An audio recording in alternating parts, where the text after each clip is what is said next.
Hey everyone, Adwins with another unit review. With many main story updates and recent events, today I'll be covering all of Yachiyo's old team members. Don't worry, I'll try to avoid spoilers as much as I can. I say that, and start off with probably the most spoiler-prone one. Let's just say Yachiyo left Tsuruno in the bread box for too long. Molly Tsuruno is special in that she's the first 3-star to be uncapped to 5 stars from the get-go, meaning you don't have to wait 500 months for her doppel. Congratulations to Emily, by the way.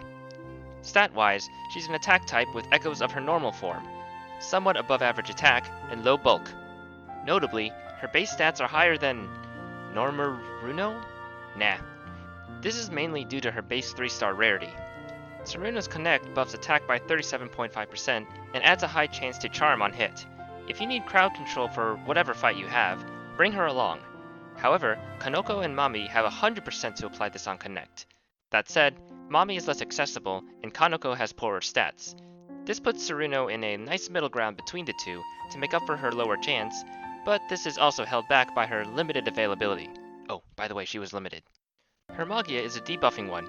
Axel Down is weird and way too niche, but it at least grants evade on herself, like normal Tsuruno.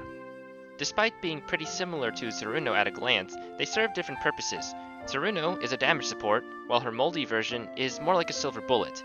She can work in charm cheese strategies, but remember that her charm is only an 80% chance. She won't be rerun for a while, but if you were lucky enough to get her this time around, her destiny gems will eventually be available to help slot her, meaning you'd really only have to pull one of her. Moving on, we have Kanae Yukino, a punk rocker.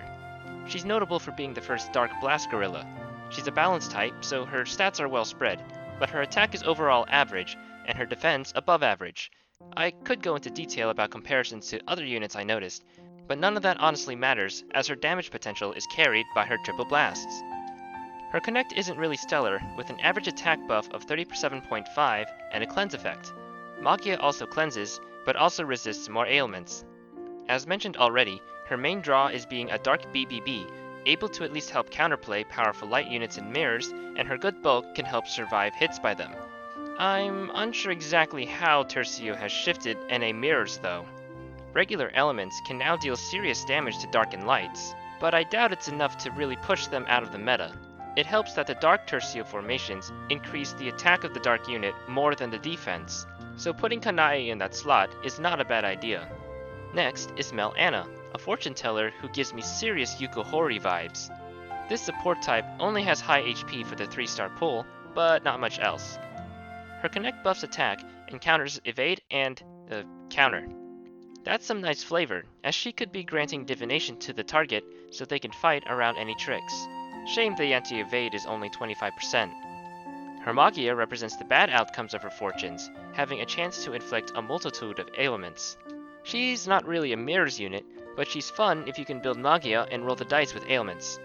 For serious ailment-based teams, it's probably not worth that much, but I have to recommend her anyway because of how similar she is to my favorite idol, and I love her forever.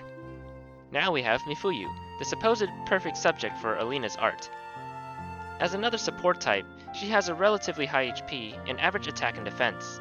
She's a full-blown Axel Gorilla, ramping into a good AoE Magia that dispels and has a chance to bewitch. As for her Connect, it guarantees Bewitch and buffs Axel. Bewitch seems to be her main focus, and that's fine by me. It's a fantastic ailment. Crowd control in general, like this and Charm, are fantastic in all areas of the game as long as it sticks. And that's all the new units from Yachiyo's old team. But there's one more member that no one should forget about. The infamous Spooker, the leader of Chargius, Momoko Togame. Calming down a bit, she's a balanced type whose stats are biased towards defense. And as expected of a Chargius, she's got 3 charge discs. Charge has a bad rap for its inconsistency. RNG can easily ruin a good chain by giving you the wrong cash out disc. But with moderation, Charge can increase your damage output on formations that can't be blasted, like diagonal formations and single target bosses. Oh, and they can also help farm MP. As long as you're not greedy, you should be okay. Unfortunately, many Chargius likes to encourage large charge chains, and Momoko is no different. However, the most significant part of her Connect is her Ignore Defense ability, allowing the target to cut through enemies like a hot knife through butter.